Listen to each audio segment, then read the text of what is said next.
Yeah, I did. Yeah. He shook my hand. Nice. Thanks for your time. I appreciate it. Vergil, Ryan O'Hara asked Crawford. He asked him, "Oh, Vergil called you out." Crawford replied, "Oh, he doesn't really want me." Yeah. What do you need to do for him to believe that you really do want him? Well, I mean, here's the thing. I'm only getting better as time goes on. I feel like if he wants the best chance of beating me, it's right now. As time goes on, I'm only getting faster. I'm getting stronger. I'm getting smarter. I feel like it would be best for him to fight me now. Now, what do you think about people judging your footwork or saying that, oh, you picked a hooker that was barely coming up? Like, what do you got to say to people that make those type of comments? First of all, I want to say it works. I don't care what they say about it. Second, a hooker, like, coming up, like, first of all, we both fought one time last year. Like, you can't blame inactivity for anything. He said he was in the gym the whole time. They're trying to make excuses for him. He's not making any excuses. There's really nothing else to say. I mean, I feel like it was an even playing field. If anything, he should have felt a lot stronger coming up to 147. I've been at 147 for maybe like 2 years already. If anything, I should have been less comfortable at 147, being at that weight longer. He should have been stronger. But, I mean, really, it's some people just don't understand, it's whatever. Ramirez, what kind of advice did he give you? Now you defeated Orozco in a more devastating fashion. Now you defeated Hooker in a similar devastating fashion, just like Ramirez. What kind of pointers did he give you in the ring? I know you sparred with him. Yeah. What kind of advice did he give you coming into this fight against Hooker? It wasn't necessarily advice because he knows that me and him are two completely different fighters. We both had different strengths and weaknesses. Just different experiences in the past. We deal with things differently. So he didn't give me advice. He gave me confidence. He told me that I can win this fight. You're the best for a reason and all that stuff. So I really appreciate about that. Now, a guy that people already group you with because he's also an up-and-comer is Boots Ennis, who's fighting Lipinets next. Do you think that's a fight that happens more down the road, or is that someone you're looking closely as he comes up as well? Yeah, and you know what? A lot of people say that I'm ducking him. I'm not ducking him. There's no point in that fight being made right now, I want to fight the best. You know what?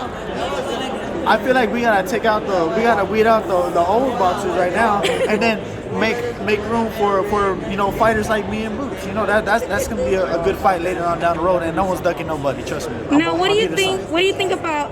Obviously, they call it the wrong side of the street. You're a welterweight. Most of the welterweight division is at the PBC stable. You're obviously fighting to become mandatory. You are mandatory. You had a WBA. You got WBO now. What do you think maybe it will be a little bit harder getting those fights with the PBC fighters, being Golden Boy? Yeah, I mean, it could be a challenge, but I think once it reaches a certain point, they're gonna have no choice but to get the fight. If I get a mandatory and they're like, hey, we'll give you a little side money, so we don't have to fight you. I'm not gonna take it. I want that title. I'd rather get the title than side money. I don't want free money. I want that title. Now, Errol Spencer's also ringside. I actually came up to him and I asked him what he thought of your performance. He said you did great. I also asked him if that's a fight he would like in the future. He said, we will see. I know you want to fight him. You guys kind of grew up in the same gym. Is that a fight that also happens maybe in a later weight class, in a bigger weight class? Yeah, I always said it would happen at 154. I think he's on his way out of 147. He's a big guy. He really is. He's a big 147, and I can definitely make it at 154 pretty soon. I think I'll go as high as 168, possibly. Would you rather get a title first at 147 before venturing on to 154? Oh, yeah, definitely. I want to get as many divisions as I can. Unfortunately, I didn't get to get a title at 140. But definitely 147. I'm not leaving. I don't care if I have to starve myself for a week to make 147 to get that title. Now, you mentioned that you don't care if you're ready or not for Crawford, that you still want that fight. Is that like the fight that you would probably want next regardless?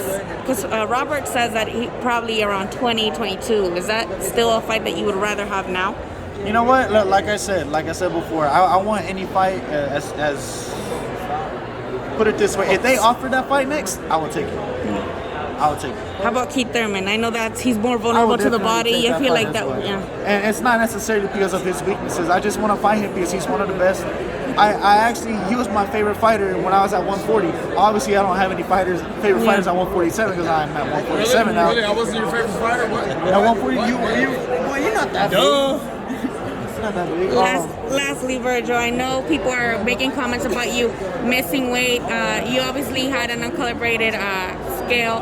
What do you got to say to people being like kind of obviously very critical about you missing the weight? I think they're trying to get a reaction because I explained it to a T. You know, this is what happened. I got here. I was good on weight already. Like, you know, I'm very close to my weight. Golden Boy gave me a scale.